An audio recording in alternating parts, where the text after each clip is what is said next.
पूरी दुनिया में आतंकवाद के क्षेत्र में, भारत ही नहीं पूरी दुनिया में आतंकवाद के क्षेत्र में केवल एक विशेष वर्ग के लोगों का ही विशेष नाम आता है और उन्हीं के ऊपर जो भी मिलते हैं वो आतंकवादी का लेबल लगा रहता है।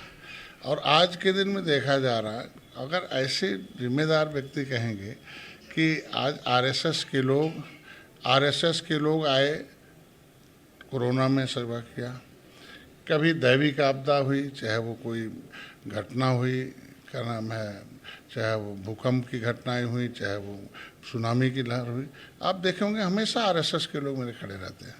आज के दिन में हिंदू मुसलमान के झगड़े आरएसएस ने मिलकर ख़त्म कर दिया, राम मंदिर बन गया।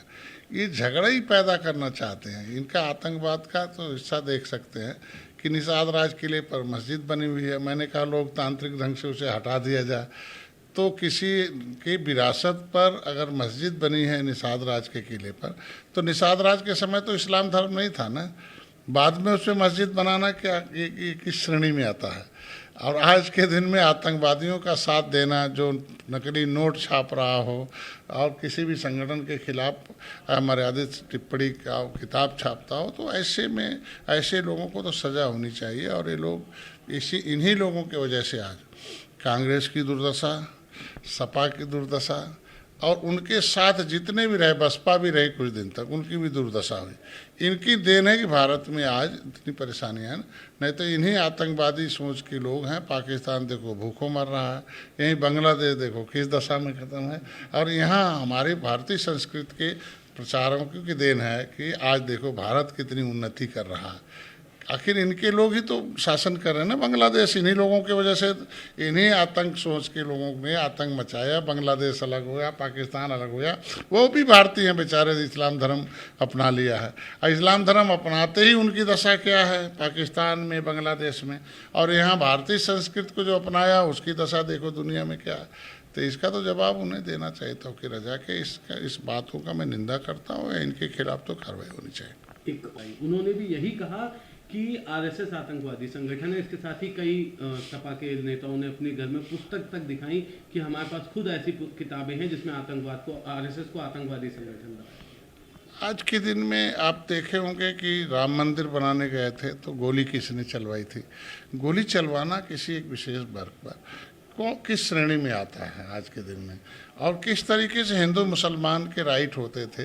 तो आतंक तो इन लोगों के, असली में आतंक तो इन्हीं लोग। आज हमारे योगी सरकार में इस तरह के लोगों की जगह जब आतंकवादी ख़त्म हो गए, दहशतगर्द ख़त्म हो गए, माफिया ख़त्म हो गए, जितने कब्जाधारी ख़त्म हो गए, जिस तरीके से आज के दिन में माहौल ख़राब करने वाले उत्तर प्रदेश को अशांति के माहौल में रहे थे, शांति हुई। और इन लोग यही चाहते हैं कि फिर से अशांति आ जाए।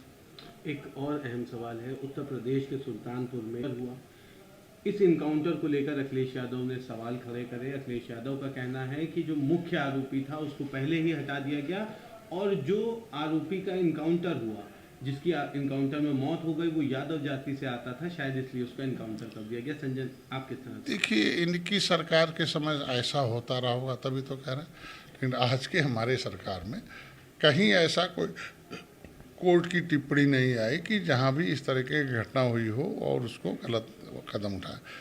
जिस समय उसको इनामी घोषित किया गया तो इन्होंने उस समय क्या उसके तरफ से कोर्ट फाइल किया कि ये हमारा यादव है और ये जो है इनामी नहीं है, अपराधी नहीं है और इसके लिए अलग नाम निकाला जाए। आज के दिन में एक इस तरीके से देखिए, अब इसीलिए कहा जाता है ना कि जो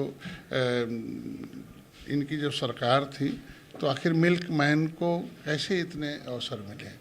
इसी तरह के लोग थे इनकी सरकारों में होता रहा। हमारी सरकार में अपराधियों की कोई जगह नहीं, और अपराधी जिस भी दशा में हुआ उस दशा में उसे सजा मिलेगी। एक और अहम, आप शुरुआती से वक्त में कह रहे थे कि 2 सीटों पर चुनाव लड़ेंगे, अभी क्या स्थिति है और क्या रहने अभी भी स्थिति वही है।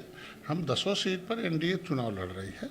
अब भारतीय जनता पार्टी का एक मतलब स्टैंड रहा और हमेशा सहयोगी दलों को साथ रही है, और आज भी सहयोगी दलों के साथ है, कल भी रहेगी, तभी तो हम लोग ड्यूटी लगी है। तो ऐसा कुछ मीडिया के लोग प्रवक्ता बन गए थे कि आप लड़ेंगे कि नहीं लड़ेंगे, आपको मिलेगा कि नहीं मिलेगा, भाजपा नहीं देगी। कोई आधिकारिक बयान नहीं था, तो जब तक भाजपा कोई आधिकारिक बयान नहीं है तो आधिकारिक बयान अगर आप पूछेंगे तो बोलना ही पड़ेगा। ऐसा कभी नहीं रहा कि भारतीय जनता पार्टी उपचुनाव में अपने सहयोगी दलों का साथ छोड़ी हो। अलग से कुछ नया कोई नहीं, नया अगर कुछ होता तो फिर चर्चा होगी, चर्चा होकर आगे बढ़ेंगे। और हम लोग 10 सीट पर जीतने के लिए हमने प्रभारी घोषित कर दिए और 10 सीट पर एनडीए के रूप में। और उपचुनाव दोनों के दोनों निषाद पार्टी के खाते में तब भी थी और आज भी है और कल भी रहेगी और लड़के हम लोग जीत के दिखाएंगे।